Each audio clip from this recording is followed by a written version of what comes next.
বন্ধুরা, আমি এখন চলে এসেছি বর্ধমান শহর থেকে প্রায় 15 কিলোমিটার দূরে বসুলের একটা জনপ্রিয় পূজা মণ্ডপে।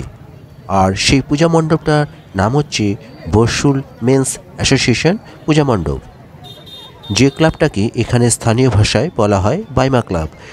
গত বছরও আমি এসেছিলাম এই বাইমা ক্লাবে এবং গত বছরও আপনাদের দেখিয়েছিলাম এই ক্লাবের একটা খুব সুন্দর পূজা মণ্ডপ। আর এবছরে এসেছি, আর এবছরে যে থিমের বা ভাবনার উপর এই পূজা মণ্ডপ তৈরি করা হয়েছে সেটা আমি এখনই বলতে পারছি না। ভেতরে যাই, ভেতরে গিয়ে দেখি, তারপর আপনাদের জানাবো এবছর কোন ভাবনা বা কোন থিমের উপর এই পূজা মণ্ডপটা তৈরি করা হয়েছে। আর এই 2024 সালে এই বাইমা ক্লাবে যে পূজা মণ্ডপটা আমি দেখছি এখন, সেটা আমার মনে হচ্ছে যে গতবারের তুলনায় অনেক কম উন্নত মানের হয়েছে। এই বাইমা ক্লাবে বা বসুল মেন্স অ্যাসোসিয়েশন ক্লাবে কিন্তু আমরা প্রতি বছর অত্যন্ত হাই থিমের পূজা মণ্ডপ দেখে থাকি, যার তুলনায় এই বছরের পূজা মণ্ডপটা অনেক কম উন্নত সম্পন্ন করা হয়েছে বলে আমার বিশ্বাস বা আমার মত। চলো ভেতরে যাই, ভেতরে গিয়ে দেখি এবছরের আলোকসজ্জা মণ্ডপসজ্জা কেমন হয়েছে, তারপর আবার এই বিষয়ে কথাবার্তা বলছি।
আজও সমাজে অপাউতেও অচ্ছুত তারা একখানে আর কলঙ্ক বৃহন্নরাদের আশীর্বাদ সন্তানকে দেব, কিন্তু কিন্তু তির্যক চাউনি এখনো তার শরীরে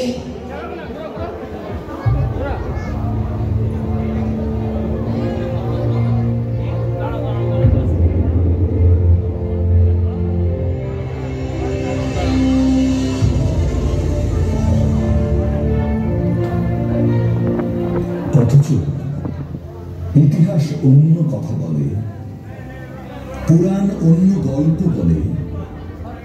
মহাকাব্যের নায়ক শ্রীরামচন্দ্র বনবাসে যাবার সময় বলেছিলেন, সব নারী পুরুষ ফিরে যাও অযোধ্যায়। তারা নারীও নয়, পুরুষও নয়, তাই দাঁড়িয়েছিল বৃহন্নলারা। 14 বছর অর্জুন সেই বৃহন্নলাকেই আশ্রয় করেছিলেন। আবার শিব পার্বতীর অর্ধনারীশ্বর, সেই বৃহন্নলারই অংশ, সেই বৃহন্নলারই প্রকাশ। ইরাবণের আরাধনা সেখানেও তারা। বৈষ্ণব ধর্ম, থেরবাদ, মহাযান, বৌদ্ধ ধর্ম, পালি সাহিত্য, মারাঠা সাহিত্য, সংস্কৃত পুরাণ, কোথায় নেই বৃহন্নলারা? প্রথম প্রকাশ। সঙ্গীত নৃত্যের প্রথম পাঠ তাদের হাতেই। তারা পূজিতা, আরাধ্যা, তারা সুন্দর, তারা অমৃতের পুত্র কন্যা, এক ঈশ্বরের সৃষ্টি। তবু অবাঙ্গীয় উচ্ছিষ্টের মতো সমাজের এক কোণে পড়ে থাকে তারা। নিজের পরিবার, কাছের মানুষটাও তা দেখে বিকৃত উল্লাসে মাতে সমাজ। লজ্জা লজ্জা লজ্জা।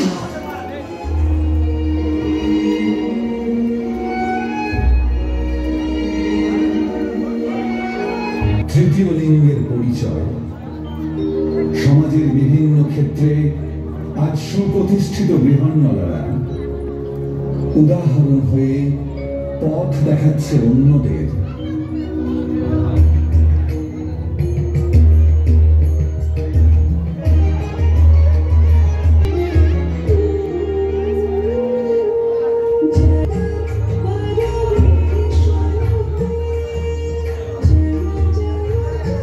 এখন কি সময় হয়নি? সময় কি পাল্টাবার? এখনো কি ফিরবে না চেতনা? ঘুম ভাঙাবার হে সমকাল, জাগন জাগন, বৃহন্নলাদের জন্য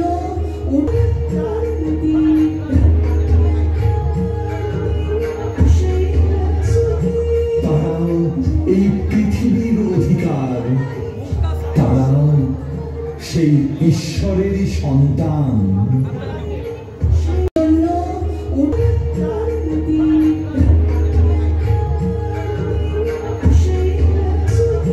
তারাও এই পৃথিবীর অধিকার, তারাও সেই ঈশ্বরেরই সন্তান।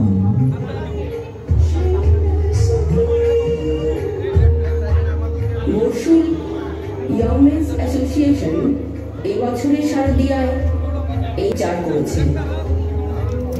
বৃহন্নলাদের জন্য বন্ধ পৃথিবীর।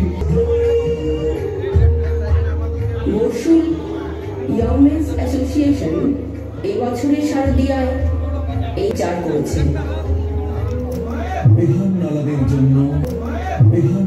জন্য বন্ধ পৃথিবীর পরিকল্পনা ভীতিভূষণ মণ্ডল, ভাষ্য পাঠে রিক্তা বিশ্বাস এবং প্রবীর কুমার দাম, ভাষ্য রচনা সপ্তর্ষি রায়, ভাষ্য নির্মাণে অডিও ভাইবস বর্ধমান। সমগ্র আয়োজনে বসুল ইয়ং মেন্স অ্যাসোসিয়েশন।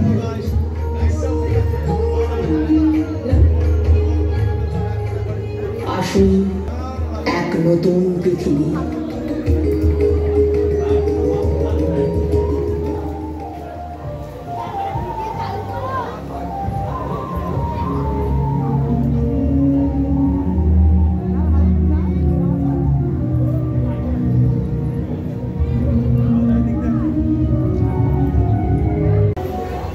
আমি এখন এই মুহূর্তে আছি বর্ধমান শহর থেকে প্রায় 15 কিলোমিটার দূরে বসুলে অবস্থিত একটা খুব সুন্দর পূজা মণ্ডপ, খুব সুন্দর পূজা প্যান্ডেলের নাম হচ্ছে বসুল মেন্স অ্যাসোসিয়েশন ক্লাব। আমি প্রতি বছর আসি এখানে, প্রতি বছর এসে এখানকার যাবতীয় পুজো করে নিয়ে যাই। আর প্রতি বছর অত্যন্ত হাই থিমের অত্যন্ত উন্নত মানের প্যান্ডেল হয়ে থাকে এই বসুলে। আর এবছর হয়েছে প্রতি বছর আমরা যে হাই কোয়ালিটি বা হাই থিমের পুজো মণ্ডপ দেখে থাকি, তুলনামূলকভাবে অনেক কম কোয়ালিটি সম্পূর্ণ পুজো মণ্ডপ হয়েছে এবছর। তাও খুব সুন্দর হয়েছে, একটা অপূর্ব শিল্পকলা শিল্প নৈপুণ্যে কারুকাজে ভরপুর আলোকসজ্জা সমন্বিত একটা পুজো মণ্ডপ তৈরি করা হয়েছে এই বর্ষুল মেন্স অ্যাসোসিয়েশন ক্লাবে 2024 সালে। এবার আমরা ভেতরে ঢুকছি, ভেতরে ঢুকে দুর্গাপুর দর্শন করে সেখানকার আদল কিরম হয়েছে দুর্গা প্রতিমা তৈরি করা হয়েছে আর যে স্ট্রাকচার তার ভিডিও করবো এবং সেখানকার আলোকসজ্জা সেখানকার মণ্ডপসজ্জা কীরকম হয়েছে তার একটা ভিডিও করে তুলে নিয়ে আসবো আমাকে লাইভ স্ট্রিম চ্যানেলে। আর সেই উদ্দেশ্য নিয়ে আমি আছি এখন বর্ষুলে একটা খুব বিখ্যাত club Barsul men's association club বা বাইম্যান ক্লাবে। Thank you. বন্ধুরা, 2024 সালে বর্ষুল মেন্স অ্যাসোসিয়েশন ক্লাবে যে পূজা প্যান্ডেলটা তৈরি করা হচ্ছে তার থিম হচ্ছে আমি বৃহন্নলা। অর্থাৎ আমাদের সমাজে পুরুষ এবং নারী বাদ দিয়েও আরও এক শ্রেণীর মানুষ রয়েছে যাদের বলা হয় তৃতীয় লিঙ্গের অধিকারী বা ক্লিবলিঙ্গ। আর সেই ক্লিবলিঙ্গের থিমের উপর এই পূজা প্যান্ডেলটা তৈরি করা হয়েছে। একটু আগেই আমি যে মূর্তিটার সামনে দাঁড়িয়েছিলাম, ভালো করে লক্ষ্য করলে দেখবে সেই মূর্তিটার ওপরটা হচ্ছে দুর্গা আর নিচেরটা হচ্ছে শিব। অর্থাৎ দুর্গা এবং শিবের সমন্বয়ে মূর্তিটা তৈরি করা হয়েছে। অর্থাৎ এই মূর্তিটার মধ্যে অর্ধেক নারী এবং অর্ধেক পুরুষের বৈশিষ্ট্য দেখানো হয়েছে, যেটা আমাদের সমাজে তৃতীয় লিঙ্গের অধিকারী বা ক্লিবলিঙ্গ যেটাকে বলা হয়, যা বাংলায় আমরা বলে থাকি হিজড়ে, তাদের মধ্যে লক্ষ্য করা যায়। আর আমাদের সমাজে হিজড়ে যারা তারা অচ্যুত হয়ে থাকে, সমাজে তারা নানা প্রতিবন্ধকতার শিকার হয়। আর সেটাই কিন্তু এই থিমের মাধ্যমে তুলে ধরা হয়েছে। মহাভারতের পাণ্ডবরা অজ্ঞাতবাস থাকাকালীন অবস্থায় তৃতীয় পাণ্ডব অর্জুন এই বৃহন্নলার ছদ্মবেশ ধারণ করে 1 বছর অজ্ঞাতবাস কাটিয়েছিলেন। এখনো কি ফিরবে না চেতনা? ঘুম ভাঙাবার হে সমকাল যাব যাব বৃহন্নলাদের জন্য উঠে দাঁড়াও টান টান। একবার চিৎকার করে বলো তারাও এই পৃথিবীর অধিকার, তারাও সেই ঈশ্বরেরই সন্তান।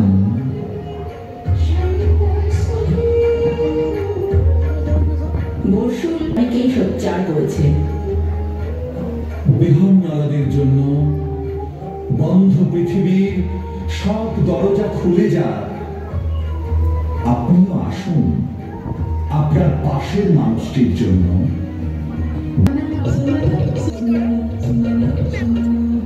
সমগ্র পরিকল্পনা ভৃতিভূষণ মণ্ডল, ভাষ্য পাঠে রিক্তা বিশ্বাস এবং প্রবীর কুমার দাম, ভাষ্য রচনা সপ্তর্ষি রায়, ভাষ্য নির্মাণে অডিও ভাইবস বর্ধমান।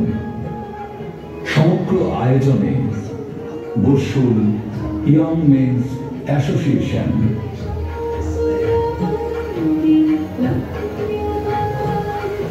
আসুন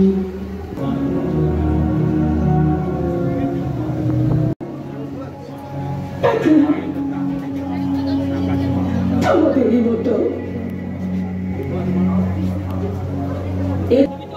হ্যাঁ, বৃহন্নলাদের গল্প বলছি।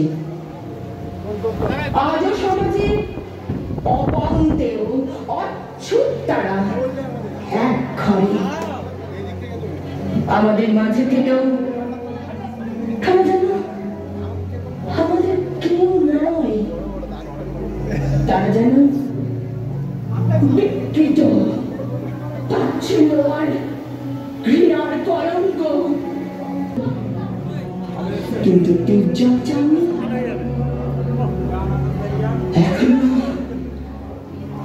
এখনো তার শরীরে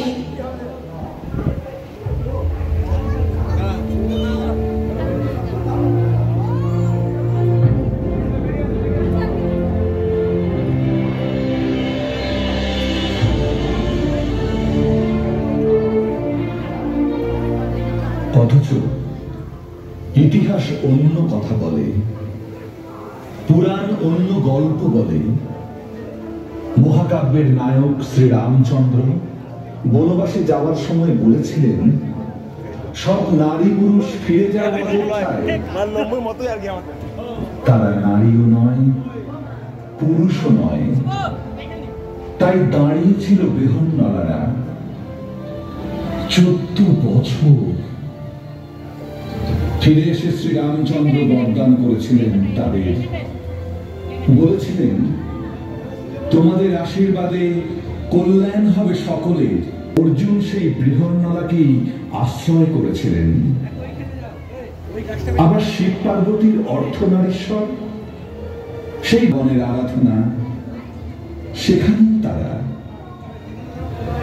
বৈষ্ণব ধর্ম, থেরবাদ, মহাযান, বৌদ্ধ ধর্ম, পালি সাহিত্য, মারাঠা সাহিত্য, সংস্কৃত পুরাণ, কোথায় নেই বৃহন্নলারা?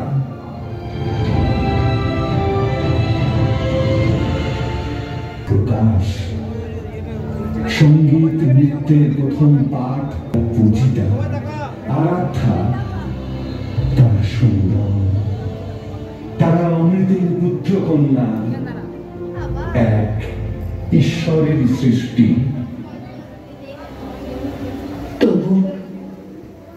তবু অপাঙ্ক্তীয় উচ্ছিষ্টের মতো সমাজের এক কোণে পড়ে থাকে তারা।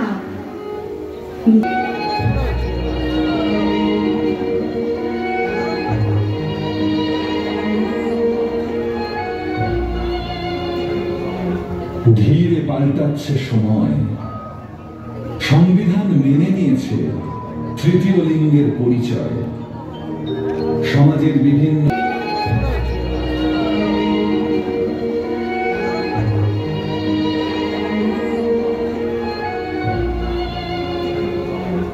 ধীরে পাল্টাচ্ছে সময়, সংবিধান মেনে নিয়েছে তৃতীয় লিঙ্গের পরিচয়। সমাজের বিভিন্ন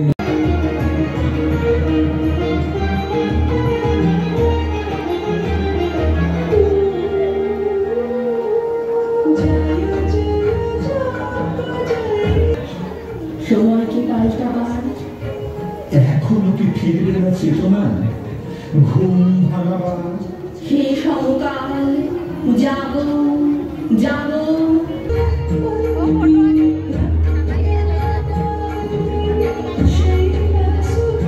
তারাও এই পৃথিবীর অধিকার, তারাও সেই শারদিয়ায় এই দাবিকে সোচ্চার করেছে।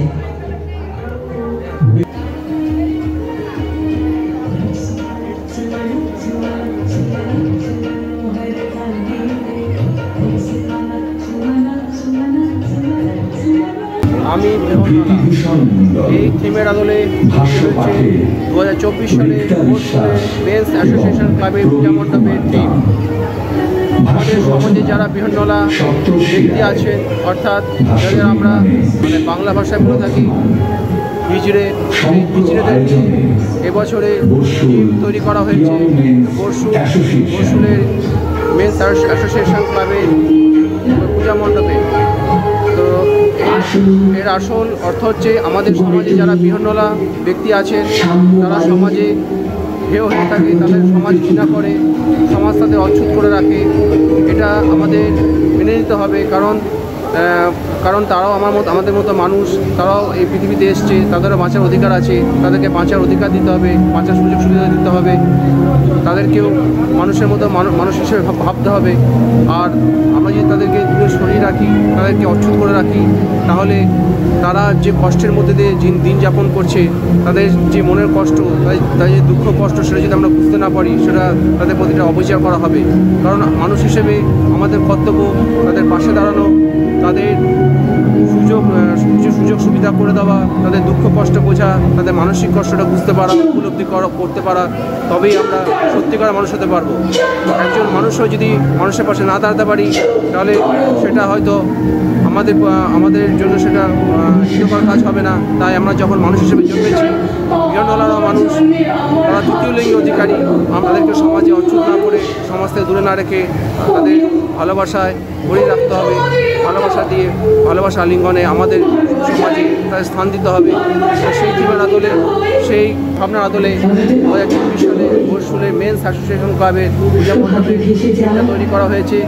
আর মাইকে দেখো অ্যানাউন্স করছে, মাইকে সব ডিটেলস বলছে এই পূজা প্যান্ডেলের থিম, এই পূজা প্যান্ডেলের অর্থ কী,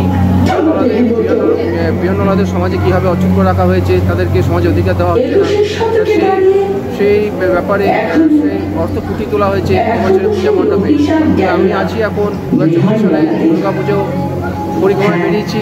আজকে মহাদশমীতে সবাইকে জানাই শুভ শারদীয়ার শুভ শুভেচ্ছা এবং আন্তরিক অভিনন্দন।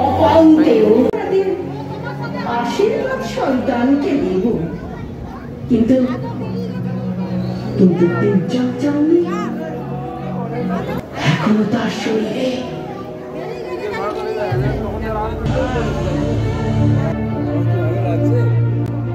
অথচ ইতিহাস অন্য কথা বলে, পুরাণ অন্য গল্প বলে। মহাকাব্যের নায়ক শ্রীরামচন্দ্র বনবাসে যাওয়ার সময় বলেছিলেন, সব নারী পুরুষ ফিরে যাও অযোধ্যায়। তারা নারীও নয়, পুরুষও নয়, তাই দাঁড়িয়েছিল বৃহন্নলারা 14 বছর। ফিরে এসে শ্রীরামচন্দ্র বরদান করেছিলেন তাদের, বলেছিলেন, তোমাদের আশীর্বাদে কল্যাণ হবে সকলে। অজ্ঞাতবাসে অর্জুন সেই আবার শিব পার্বতীর অর্ধনারীশ্বর, সেই বৃহন্নলারই অংশ, সেই বৃহন্নলারই প্রকাশ। ইরাবনের আরাধনা সেখানে তারা। বৈষ্ণব ধর্মের বাদ, মহাযান, বৌদ্ধ ধর্ম, পালি সাহিত্য, মারাঠা সাহিত্য, সংস্কৃত পুরাণ, কোথায় নেই বৃহন্নলারা?